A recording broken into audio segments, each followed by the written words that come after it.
गुरु गोविंदाय नमः। प्रिय भक्त बंधु, प्रिय दर्शक बंधु, पुण्यात्मा माने, पुण्यमयी कल्याणदायिनी आशीषदायिनी अभयदायिनी मोर समस्त माँ माने, सबु साधु सन्थ वैष्णव ब्राह्मण देवता गुरु गुरुजन सबु बापा माँ समस्तंक पाद तले आम तरफरु सर्वप्रथमे कोटि कोटि मथालोटा प्रणाम। भलरे थांतु आपण माने, विश्व नियंता भगवान आपणकर आपणक परिवार वर्गंकर मंगल करंतु एहा ही कामना। एबे आसंतु जिबा आम प्रार्थना टीभीर नियारा कार्यक्रम जार ना साधुवाणी पुणी थरे। आमे साधुवाणी कार्यक्रम माध्यम ठाकुर श्री श्री अभिराम परमहंस देवंकर विरचित कली भागवत को नहींचु। आउ ए कली भागवतर न्याय अनुसार आमर आलोचना चली एकादशी व्रत एवं मन पचारि प्रश्न चैतन्य को एकादशी व्रत कौन एवं जेते तीर्थ व्रत अच्छी ए सबू कौन। तीनोटी उपाय रे एकादशी व्रतर महात्म्य ठाकुर श्री श्री अभिराम परमहंस देव बुझेई देले मन को। एबे आमे जिबा तीर्थ तीर्थ व्रत उपरे। आसंतु सर्वप्रथमे कली भागवतर कियदंश पठन करिबा। तीर्थर अर्थ बुझाइबी तो मानु संशय फेड़ीबी ए जेते संसार रे तीर्थ हरिण प्रभु जगन्नाथ सकल तीर्थ घेनी हरि पुरुष तमे विजय करी सुन तू पुरुषोत्तम तीर्थ बाछिक सरतत्व पुरुष मध्य से उत्तम तेणुता नाम पुरुषोत्तम सकल स्थाने छंती पुरी तेणु कहती सीना पुरी। गोविंद गोविंद गोविंद मधु गलुछि मकरंद गोविंद गोविंद गोविंद मधु गलुछि मकरंद।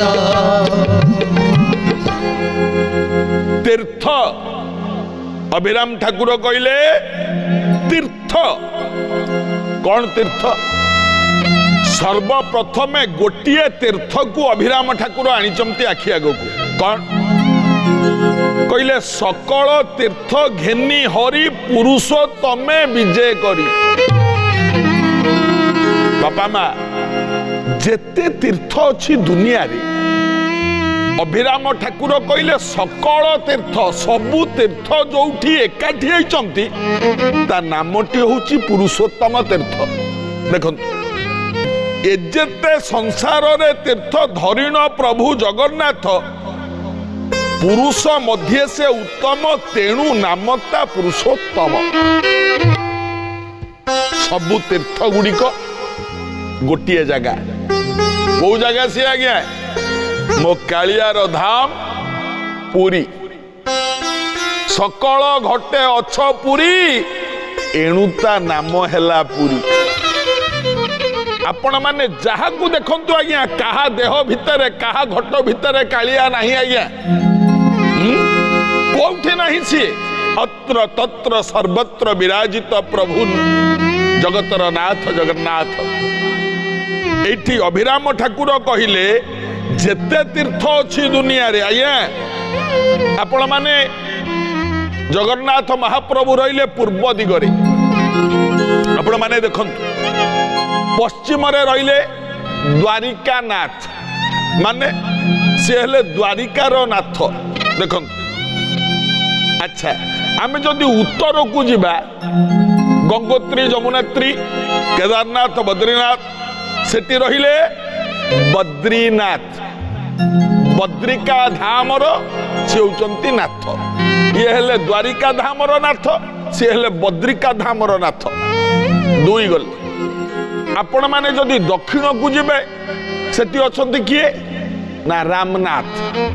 କିନ୍ତୁ ଆଜ୍ଞା ଯଦି ପୂର୍ବକୁ ଆପଣ ମାନେ ଆସିବେ, ପୂର୍ବ ଭାରତ ଆମ ଓଡ଼ିଶା, ଓଡ଼ିଶାରେ ଯିଏ ଅଛନ୍ତି ସିଏ ଦ୍ୱାରିକାର ନାଥ ନୁହଁ, ସିଏ ବଦ୍ରିକାଶ୍ରମର ନାଥ ନୁହଁ, ସିଏ ସାରା ଜଗତର ନାଥ। ତାଙ୍କ ନାଁ ହେଲା ଜଗନ୍ନାଥ। ତେଣୁ ସବୁ ତୀର୍ଥ ତ ସେଇଠି। ଆପଣ ଯେତେ ଆଜ୍ଞା ବ୍ରହ୍ମ ହତ୍ୟା ପାପ ସେଇଠି ମୋଚନ ହେଇଥାଏ। ହଁ, ମୁଁ କହୁନି ଏ କଥା, କବି ଗୋଟିଏ ପଦ ଲେଖିଥିଲେ। କଣ କହିଲେ? ସେ ଭୂମି ପ୍ରବେଶ ବ୍ରହ୍ମ ହତ୍ୟା ପାପ ରେ ସାକ୍ଷାତ ହୋଇଛି ସେ କପାଳ ମୋଚନରେ। গোবিন্দ গোবিন্দ জয় শ্রী রাধা গোবিন্দ, নন্দর নন্দন প্রভু হে পরমানন্দ।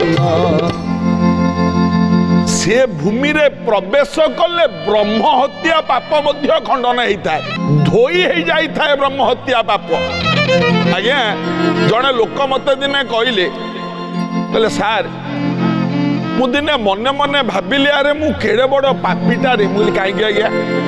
କହିଲେ ମୁଁ ଦିନେ ପୁରୀ ବଡ଼ଦାଣ୍ଡରେ ଠିଆ ହେଇଥିଲି, ସକାଳ ସକାଳ ଭୋର ସମୟ, ମୁଁ ଗାଧେଇନି। ବୋଲେ ତାପରେ କହିଲେ ମୁଁ ଚିନ୍ତା କଲି ଗାଧେଇନି, ଦର୍ଶନ କେମିତି କରିବି? ବୋଲେ ଆରେ ବାବା, ଏ ଧାମରେ ପହଞ୍ଚିବା ପରେ ଯୋଉ ଧାମରେ କିଛି ବାରଣ ନାହିଁ, ତମେ କଣ ଦେଖିପାରୁନ? ଆ ଚାଣ୍ଡାଳ ବ୍ରାହ୍ମଣ ସମସ୍ତେ ତା ଅଇଁଠା ଇଏ ଖାଉଛି, ଆ ଅଇଁଠା ସିଏ ଖାଉଛି। ଯୋଉ ଧାମରେ କିଛି ବି ବାରଣ ନାହିଁ, ସେ ଧାମରେ ତମେ ଫେରି ଆସିଲ, କାଳିଆ ଦର୍ଶନ କଲନି। ତମ ଭାଗ୍ୟରେ ନାହିଁ ରେ ଭାଇ, ନହେଲେ ତମେ ପାଇଥାନ୍ତ କାଳିଆ ଦର୍ଶନ।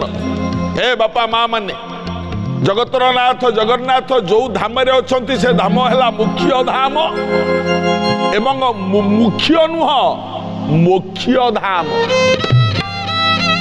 ହଁ, କାହିଁକି ଆଜ୍ଞା? ଗୋଟେ ପଦ ଲେଖା ହେଇଛି, ମୁଁ କହୁଛି ଆପଣ ମାନଙ୍କ ଆଗରେ। ସେ ମୁକଟକ ରାଜା ନାମ ଜଗନ୍ନାଥ, ଚାରି ବନେ ଚତୁର୍ବର୍ଗ ଦେବାକୁ ସାମର୍ଥ। গোবিন্দ গোবিন্দ জয় শ্রী রাধা গোবিন্দ, নন্দর নন্দন প্রভু হে পরমানন্দ। ଚାରି ବର୍ଣ୍ଣେ ଚତୁର୍ବର୍ଗ ଦବାର ସାମର୍ଥ୍ୟ କେବଳ କାଳିଆ ସାନ୍ତଙ୍କର। ଆଜ୍ଞା ଜଗନ୍ନାଥ ମହାପ୍ରଭୁକୁ ଦିନେ ଜଣେ ଭକ୍ତ ପଚାରିଲେ, କହିଲେ ସାନ୍ତେ ନା ହଁ, ଆପଣ ତ ଗୋପପୁରରେ ଥିଲାବେଳେ ଦହି ଦୁଧ ସରଲବଣୀ ସବୁ ଚୋରି କରି ଖାଉଥିଲେ। ନା ହଁ, ମୁଁ ଖାଉଥିଲି। ତା ପୂର୍ବ ଜନ୍ମ ଯେତେବେଳେ ଆପଣଙ୍କର ହେଲା ରାମାବତାର, ସେ ସମୟରେ ପିତୃ ସତ୍ୟ ପାଳନ କରିକି ଆପଣ 14 ବର୍ଷ ବନକୁ ଗଲେ, କେତେ ରାକ୍ଷସ ମାଇଲେ, ରାବଣକୁ ବଧ କଲେ, କେତେ କଣ କଲେ। ନା ହଁ, ତା ପୂର୍ବରୁ ଥିଲା ସତ୍ୟ ଯୁଗ। ନା ହଁ, ସତ୍ୟ ଯୁଗରେ ଆପଣ ନରସିଂହ ରୂପ ଧଇଲେ, ହିରଣ୍ୟ କଶ୍ୟପକୁ ବିଦାରଣ କଲେ, ତା ପୁଅ ପ୍ରହ୍ଲାଦର ଦୁଃଖ ହରଣ କଲେ। ନା ହଁ, ଆପଣ ଅନ୍ୟ ଯୁଗ ମାନଙ୍କରେ ଏତେ କାମ କରୁଛନ୍ତି, କିନ୍ତୁ ଏ କଳି ଯୁଗରେ ଆପଣ କଣ ଚୁପଚାପ ବସୁଛନ୍ତି ଦାରୁଭୂତ ମୁରାରୀ ହେଇକି? କାହିଁ କିଛି ତ ହଉନାହାନ୍ତି। କାଳିଆ ସାନ୍ତ କହିଲେ, ଆରେ ଜାଣିପାରୁନ କି ମୁଁ କାହିଁ କିଛି ହଉନି? ନା କାହିଁ ହଉନା? ଜଗନ୍ନାଥ ମହାପ୍ରଭୁ କହିଲେ, ମୁଁ କଣ କରିବି? ମୁଁ ହନ୍ତି। ଦ୍ୱାପର ଯୁଗରେ ଯେମିତି ସରଲବଣୀ ଚୋରି କରି ଖାଉଥିଲେ, ଆ ଘରେ ତା ଘରେ ବସି ସେମିତି ହୁଅନ୍ତି, କିନ୍ତୁ ଏଠି ହେଇପାରୁନି। କହିଲା କାହିଁ ହେଇପାରୁନ? ନା ମୋ ପାଖରେ 2 ଜଣ ଭଦ୍ର ରହିଲେ ତ ମୁଁ ଆଉ ଏପଟ ସେପଟ ହେଇପାରୁନି। କହିଲେ ଭଦ୍ର କିଏ? ଜଗନ୍ନାଥ କହିଲେ, ଜଣେ ରହିଲେ ସୁଭଦ୍ରା, ଜଣେ ରହିଲେ ବଳଭଦ୍ର। 2 ଜଣ ଭଦ୍ର ମୋ ପାଖରେ ରହିଲେ ଯେତେବେଳେ ମୁଁ ଆଉ ହଲି ପାରୁନି, ଏପଟ ସେପଟ ହେଇପାରୁନି। ଆଜ୍ଞା ତୀର୍ଥ କଣ? ସବୁ ତୀର୍ଥ ତ ମୂଳ ହଉଛି ମୋ କାଳିଆ ସାନ୍ତ ପାଖରେ। ଆଉ ତୀର୍ଥ କଣ? ଆଜ୍ଞା ଆମେ ତୀର୍ଥକୁ କାହିଁକି ଯାଆନ୍ତି? ଆମେ ବଡ଼ ତୀର୍ଥ ବୋଲି ଭାବନ୍ତି ଗଙ୍ଗା, ନାଇଁ କି ଆଜ୍ଞା? ଗଙ୍ଗା ନଦୀରେ ଥରେ ଗାଧେଇ ପଡ଼ିଲେ, ଆଜ୍ଞା पाप छाड़ी जाए बोली आमे माने कहते आमर पाप सब छाड़ी जाए सतरे आज्ञा एमती हुए कि गोटे छोट कथा आपण मानू कहबी आज्ञा सबु तीर्थ होची आपण पाखे कौ तीर्थ को जा आपण पाखे सबु तीर्थ आज्ञा केमिति देखंतु शिव पार्वती बसिचंती पार्वती कहउचंती स्वामी देखिलणी शंकर देखिलणी शिव कहले कौन ना जेतिकी लोक जाउचंती समते गाधौचंती काहारी पाप आउ रोउनी समत पाप धोई गलानी आ पाप नाही का समते गंगारे गाधेई के आसुचंती केते ओम नमः शिवाय ओम नमः शिवाय ओम नमः शिवाय कहि कहि आसुचंती तो शिव कहले बोले उमा जेतिकी लोक गंगारे गाधौचंती काहारी पाप छाड़ीनी उमा कहले केमिति तमे परा निजे कहउच गंगे गंगे ती ओप्रियाते ओ जननांग सतैरपि मुच्यते सर्व पापेभ्यो विष्णु लोक सगच्छति तमे परा निजे कहिच देवी सुरेश्वरी भगवती गंगे त्रिभुवन तारिणी तरल तरंगे शंकर मौली विहरिणी विमले मममति रास्ता तम पद कमले तमे निजे कहिच हरिपद पद्म विहरिणी गंगे हिम विधु मुक्ता धवल तरंगे दूरी कुरु मम दुष्कृति भार कुरु कृपया भव सागर पार गंगारे गाधौचंती पाप जाऊनी शिव कहले नहीं जाऊनी पार्वती कहले केमी जानिलो कहले आमे परीक्षा करिबा कोन कहले मां पार्वती गोटे सुंदरी रूप सुंदरी स्त्री लोकर रूप धरिले शिव शंकर गोटे बुढ़ा लोकर रूप धरिले देख रास्ता कड़े गोटे खाल ए खाल भितर शिव बुढ़ा रूप धरिकी पड़िले माँ पार्वती खाल से रास्ता कड़े बसी जो लोक गंगारू गाधेकी फेरुचंती माँ पार्वती डाकुचंती आज्ञा आज्ञा भाई भाई टिके मो स्वामी को उठेई दियो खाल पड़चंती भाई टिके मो स्वामी को उठेई दियो देख किछि लोक गाधेकी फेरुचंती गंगा नदी ओम नमः शिवाय ओम नमः शिवाय ओम नमः शिवाय फेरुचंती माँ पार्वती बसी कहउचंती आज्ञा आज्ञा मो स्वामी खाल पड़ जाइछंती टिके उठेई दियंतु किछि लोक पळेइले आउ किछि लोक आसिकी पार्वती पाखे ठिया कहउचंती कौन ये तुम स्वामी ना हाँ तमे तो एडे सुंदरी तुम स्वामी एडे बुढ़ा केमिति कहला भाई एते कथा न पचारि मो स्वामी की टिके उठेई दियो ए माने पळउचंती किछ जणे लोक आइला कहला हाँ मु उठेई देबी तो उठेइबा को आसे माँ पार्वती कहले सुन बाबा मो स्वामी की तमे उठेइबो ना हाँ तमे गंगारू गाधेई के आसुछ ना हाँ मो स्वामी को उठेइबो ना हाँ किंतु तमे जदि जीवन रे मोटे पाप करी न थाओ ताले मो स्वामी की तमे उठेई परिबो जदि पाप करिच ताले मो स्वामी को उठेइबो तो तमे जळी जिवो मो स्वामी को छुईबो तो जळी जिवो ये जी लोकटी उठेइबा को आस्तला कहला कि तो स्वामी न उठिला मोर कोन होला मोर जलिबा बंद कौन दरकार मोर पळौची से पळेला जिए आइला से देखिला पळेला माँ पार्वती बसिचंती रास्ता कड़े शिव कहले उमा देखिल काहारी पाप छाड़ी देख सब गंगारे गाधेई आउचंती काहारी पाप छाड़ी अच्छा देखिबा किछि समय गला गोटे चोर से अंचल गोटे चोर बहुत चोरी करे ये चोर जाइथिला गाधेइबा ये गाधेई जिते फेरुची माँ पार्वती बसचंती रास्ता कड़े माँ पार्वती कहले भाई भाई भाई मो स्वामी को टिके उठेई दे चोर कहला हाँ गंगारे तो गाधेई आइले आउ टिके पुण्य करदबा आउ टिके पुण्य करदेले काले मो पाप उड़ा सब पळेइबो मु जीवन में कम पाप करछि कम चोरी करिछि ना कम डकायती करिछि कम पाप करिछि मो जीवन रे उठेई देले काले पाप किछि माफ हेई जिवो एया चिंता करी कहला हाँ मु जाउछु उठेई देबी माँ पार्वती डाकिले कहले शुण जीवन रे जदि पाप करिथिबो मो स्वामी की छुईब तो जळी जिवो जदि पाप करी ना हो ताले जाओ मो स्वामी को उठेइबो आज्ञा चोर ठिया आइतला गोटे हट हास्य करिकी हसिला कहला कि कथा कहउच चोर कहला मो जीवन रे मु बहुत पाप करिछि पार्वती कहले कौन पाप ना चोरी करिछि डकायती करिछि बहुत मिछ कहिछि बहुत लोकों को हानिछि मारिछि पिटिछि पार्वती कहले एते पाप करिछ मो स्वामी के छुईले तो तमे जळी जिवो ए चोर कहला मु जेतिकी पाप करथेली मोर आ कोन पाप अछि उमा कहले पाप नाही कहला कोड आइला ଏ ତମେ ପା ନିଜେ କହୁଛ ଗଙ୍ଗା ନଦୀରେ ଯିଏ ଗାଧେଇବ ତା ପାପ ଧୌତ ହେଇଯିବ। ମୁଁ ପରା ଏଇ ଗଙ୍ଗାରୁ ଗାଧେଇକି ଫେରୁଛି, ପାପ କାହିଁ ମୋ ଦେହରେ? ପାପ ତ ପଳେଇଛି। ମୁଁ ତମ ସ୍ୱାମୀକୁ ଉଠେଇଦେବି। ହାତ ବଢେଇଲେ, କହିଲେ ଧର ମୋ ହାତ, ଉଠି ଆସ।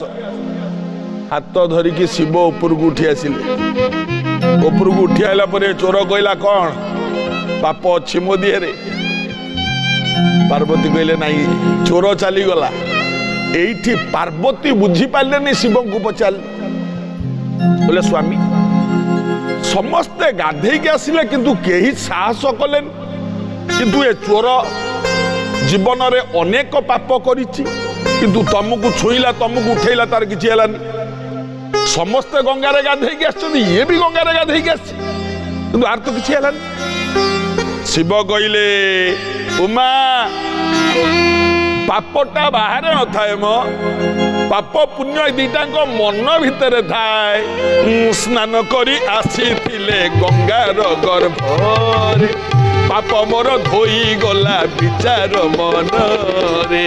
গোবিন্দ গোবিন্দ জয় শ্রী রাধা গোবিন্দ, নন্দর নন্দন প্রভু হে পরমানন্দ। এমানে মনেরে ভাবিলে, যৌমানে গাধেইলে গঙ্গারে, গাধেই সারলা পরে সেমানে যদি মনরে ভাবি থানতে আম পাপ গুড়াক সবু ধৌত হয়ে যাইছি বলি, তাহলে তাঙ্ক পাপ ধৌত হই থান্তা। আজ্ঞা যদি মনরে ভাবনা ଅଛି নাই ମୋ ଦେହରେ ପାପ ଅଛି, ମୁଁ ଛୁଇଁ ଦେଲେ କାଳେ ଜଳିଯିବି, ତା ମାନେ ତାଙ୍କ ମନରେ ଅବିଶ୍ୱାସୀ ଅଛି, ଆତ୍ମବିଶ୍ୱାସ ତାଙ୍କର ନାହିଁ ଯେ ମୋ ପାପ ଧୋଇଛି ବୋଲି। କିନ୍ତୁ ଏ ଚୋର ହେଲେ ମଧ୍ୟ କହିଲା ମୁଁ ଗଙ୍ଗାରେ ଗାଧେଇଛି ମାନେ ମୋ ପାପ ଧୋଇ ଯାଇଛି, ମୁଁ ଉଠେଇ ଦେବି ଏବଂ ଉଠେଇ ଦେଲା। ହେ ଉମା, ଯେତେ ଗାଧଉଥିଲେ ଏ ତୀର୍ଥରେ ସବୁଠୁ ଉତ୍ତମ ଫଳ ପାଇବ ଏଇ ଚୋର, କାରଣ ତା ମନ ସ୍ୱଚ୍ଛ। এইଥିପାଇଁ କଥାରେ କହନ୍ତି ଆଜ୍ଞା, ମନ ନିର୍ମଳ ଯାର ଦେହି ଉଦ୍ଧବ ଗଙ୍ଗା ଜଳ ସେହି। ଆଉ ତୀର୍ଥ କୁଆଡେ ଯିବା? ଆରେ ଏଇ ମନ ବୃନ୍ଦାବନ, ଏଇ ମନ କାଶୀ, ଏଇ মন বদ্রীনাথ পুরী বারাণ। এই মনরে সবু কিছু আজ্ঞা, এই মন যদি ঠিক হয়েগলা সব ঠিক হয়েগলা। বর্তমানর পর্যায় আমার প্রশ্নোত্তর পর্যায়। এ পর্যায়କୁ ସମସ୍ତେ ଅପେକ୍ଷା କରିଥାନ୍ତି। ଓଡ଼ିଶାର ବିଭିନ୍ନ ପ୍ରାନ୍ତରରୁ ବାପା ମା ମାନେ ସବୁ ଆସିଛନ୍ତି। ବର୍ତ୍ତମାନ ମାଇକ୍ରୋଫୋନ ଅଛି ସାର୍ଙ୍କ ହାତରେ। ସାର୍ ଆପଣଙ୍କ ନାଁ ଟିକେ କହିବେ? ମୁଁ ବିଜୟ କୁମାର ମହାପାତ୍ର, ଶାମୁକାପାଟଣା, ଖୋର୍ଦ୍ଧା। ମା ଆପଣଙ୍କ ନାଁ? ମୁଁ ଗୀତାଞ୍ଜଳି ମହାପାତ୍ର, ଶାମୁକାପାଟଣା, ଖୋର୍ଦ୍ଧା। ଆଜିର ପ୍ରଶ୍ନ କ'ଣ ଅଛି ସାର୍? ଆଜ୍ଞା, ଆଜିର ପ୍ରଶ୍ନ ହେଲା, ଆପଣ ଯେଉଁ ପ୍ରସଙ୍ଗ କ୍ରମେ ଏବେ କହୁଥିଲେ ଯେ ମନର ଯଦି ନିର୍ମଳତା ନାହିଁ ତାହେଲେ ଗଙ୍ଗାରେ ସ୍ନାନ କଲେ କୌଣସି ଫଳ ମିଳେ ନାହିଁ। ମିଳେ ନାହିଁ। ତେବେ ମନ ଯଦି ପବିତ୍ର ଅଛି ତାହେଲେ ଗଙ୍ଗା ଯିବା ଦରକାର ନାହିଁ କି? ବଢିଆ ପ୍ରଶ୍ନ ପଚାରିଛନ୍ତି। ଭାଗବତର ଗୋଟିଏ ପଦ ଅଛି ଆଜ୍ଞା, ଆପଣ ବି ଜାଣିଛନ୍ତି ସେ ପଦ, ମନ ନିର୍ମଳ ଯାର ଦେହି ଉଦ୍ଧବ ଗଙ୍ଗା ଜଳ ସେହି। গোবিন্দ গোবিন্দ গোবিন্দ কতু গলুছি মকরন্দ। যদি মন ନିର୍ମଳ ହେଇଗଲା ସେ ଗଙ୍ଗା ଜଳ ସହିତ ସମାନ ହେଇଗଲା। ଠାକୁରଙ୍କ ଉଦ୍ଦେଶ୍ୟରେ ଗୋଟିଏ ଶ୍ଲୋକ ଗାଇବି। ଗାନ୍ତୁ। न वै प्रार्थ्यं राज्यं न च कनकता भोगविभवं न जाच्येहं रम्या निखिलजनकाम्या वरवधूं सदा काले काले प्रमथपतिनां गीतचरितो जगन्नाथ स्वामी नयन पथगामी भवतु मे। ମା ଆପଣ କିଛି କହିବେ? ଆଜ୍ଞା, ବିଜ୍ଞାନ ଯୁଗରେ ହଜି ହଜି ଯାଏ ପୁରାଣ ଶାସ୍ତ୍ରର ଜ୍ଞାନ, ସାଧୁ ବାଣୀ ବାଣ୍ଟେ ଏହି ଜ୍ଞାନ ନୀତି ଦେଖୁଥାନ୍ତି ସୁଧୀ ଜନ। ସବୁ କାମ ଛାଡ଼ି ସକାଳ ସନ୍ଧ୍ୟାରେ ଦୂରଦର୍ଶନର ପାଶେ ବସି ଶିଖିଥାନ୍ତି ନୀତି ଓ ନିୟମ ଆଦର୍ଶ ଜୀବନ ଆସେ। ସଦ୍ଗୁଣ ସତ୍କର୍ମ ସଚ୍ଚିନ୍ତା ପଥରେ ନେବାକୁ ସଦା ଚେଷ୍ଟିତ ହୋଇଥାଏ ଯେଣୁ ଏହି କାର୍ଯ୍ୟକ୍ରମ ଦେଖିବା ନୋହି କୁଣ୍ଠିତ। ସମସ୍ତ ପ୍ରଶ୍ନର ସମାଧାନ କରି ପଣ୍ଡିତ ଜିତୁ ଦାସ ମାନସ ପଟରେ ଭରି ଦେଇଥାନ୍ତି ଆଧ୍ୟାତ୍ମିକତା ବିଶ୍ୱାସ। ସତ ସାଧୁବାଦ ସାଧୁବାଣୀ କର୍ମେ ହୋଇଛନ୍ତି ଯେହୁ ରତ ଘଣ୍ଟ ଘୋଡ଼ାଇଣ ଚକ୍ର ଆଢ଼ୁଆଳେ ରଖନ୍ତୁ ପଙ୍କଜ ମୁଖ ଘଣ୍ଟ ଘୋଡ଼ାଇଣ ଚକ୍ର ଆଢ଼ୁଆଳେ ରଖନ୍ତୁ ପଙ୍କଜ ମୁଖ। ବାଃ, ସୁନ୍ଦର, ଅତି ସୁନ୍ଦର। ମୋ ମା ମୋ ବାପା ଉଭୟଙ୍କୁ କାଳିଆ ସାନ୍ତ ଦୟା କରିଥାଉ, ଘଣ୍ଟ ଘୋଡ଼େଇ ଆପଣ ଦୁଇ ଜଣଙ୍କୁ ରକ୍ଷା କରନ୍ତୁ, ଆମର କାମନା ହୃଦୟର କାମନା। ଧନ୍ୟବାଦ ଆପଣମାନଙ୍କୁ। ଏବେ ଦ୍ୱିତୀୟ ପ୍ରଶ୍ନ, ମାଇକ୍ରୋଫୋନ ଅଛି ସାର୍ ଆପଣଙ୍କ ହାତରେ। ଆଜ୍ଞା, କ'ଣ ସାର୍ ନାଁ ଆପଣଙ୍କର? ବୃନ୍ଦାବନ ଦାସ, କୋଉଠୁ ଆସିଛନ୍ତି? ନୟାଗଡ଼। ମା ତମ ନାଁ? ମୁଁ ଭବାନୀପୁର ପଣ୍ଡା ନୟାଗଡ଼ରୁ ଆସିଛି। ସାର୍ ଆଜିର ପ୍ରଶ୍ନ କ'ଣ ଅଛି? ମୋର ସାର୍ ଗୋଟିଏ ପ୍ରଶ୍ନ ଅଛି ଆପଣଙ୍କ ପାଇଁ। ଆମର ଯେଉଁ ବିଷୟଟି ବର୍ତ୍ତମାନ ଆପଣ କହିଲେ ନା, ଗଙ୍ଗା ଗଲେ ସମସ୍ତ ପାପ ଧୋଇ ହେଇଯାଏ। ମୁଁ ଜାଣିଛି ବାପ ଜେଜେବାପା ଅମଳରୁ ସମସ୍ତେ ଗଙ୍ଗା ଯାଆନ୍ତି, ପାପ ଧୋଇ ହେଇଯାଏ ବୋଲି ବିଶ୍ୱାସ ଅଛି। ବିଶ୍ୱାସ। ଏମିତି କୌଣସି ଜାଗା ଅଛି ବର୍ତ୍ତମାନ ଯେଉଁଠିକି ଆମର ସମସ୍ତ ପାପ ସେ ଧୋଇଦେବ, ଗଙ୍ଗା ଯିବାକୁ ଆଉ ପଡ଼ିବନି, ସେମିତି କୌଣସି ଜାଗା ଏମିତି ଅଛି?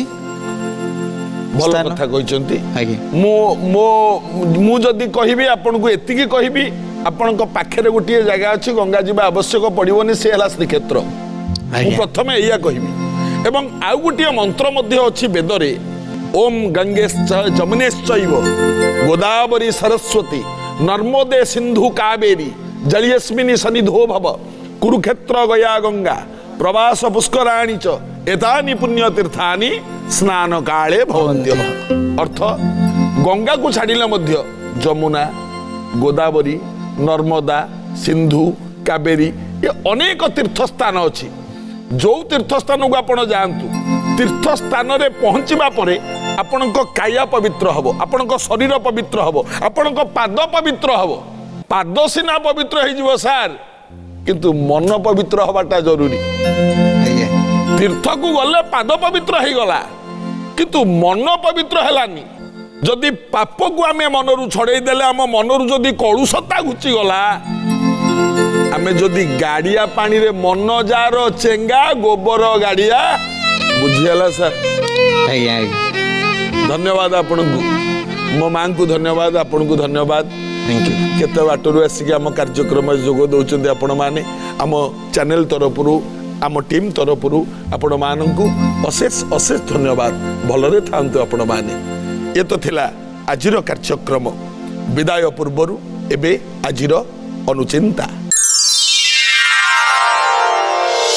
ଜ୍ଞାନୀ ଭକ୍ତ ବନ୍ଧୁମାନେ, ଆଜିର ଅନୁଚିନ୍ତାରେ ମନେ ରଖିଥିବେ, ଆମ ଘରେ ଆମେ ମା ଲକ୍ଷ୍ମୀଙ୍କର ଫଟୋ ବା ମୂର୍ତ୍ତି ରଖନ୍ତି, ପୂଜା କରନ୍ତି। ଗୋଟେ ଛୋଟ କଥା ମନେ ରଖିଥିବେ, ଆପଣଙ୍କ ଘରେ ଯେଉଁ ଫଟୋ, ମା ଲକ୍ଷ୍ମୀଙ୍କର ଯେଉଁ ଫଟୋ ବା ମୂର୍ତ୍ତି ଆପଣ ରଖି ପୂଜା କରୁଛନ୍ତି, କେବେ ଠିଆ ହେବା ଫଟୋ ବା ଠିଆ ହେବା ମୂର୍ତ୍ତି ଲକ୍ଷ୍ମୀଙ୍କର ଘରେ ରଖନ୍ତି କି ପୂଜା କରନ୍ତୁନି। ଲକ୍ଷ୍ମୀଙ୍କର ବସିବା ଫଟୋ ବା ବସିବା ମୂର୍ତ୍ତି ଘରେ ରଖି ପୂଜା କଲେ ମଙ୍ଗଳ ହେଇଥାଏ। ଏ କଥାକୁ ପାଳନ କଲେ ମା ଲକ୍ଷ୍ମୀଙ୍କର ଦୟା ନିଶ୍ଚିତ ହେଇଥାଏ। ଏ ତ ଥିଲା ଆଜିର କାର୍ଯ୍ୟକ୍ରମ। ପୁଣି ଆଗାମୀ ଅଧ୍ୟାୟରେ ଭେଟ ହବା। ଗୁରୁ ଗୋବିନ୍ଦାୟ ନମଃ।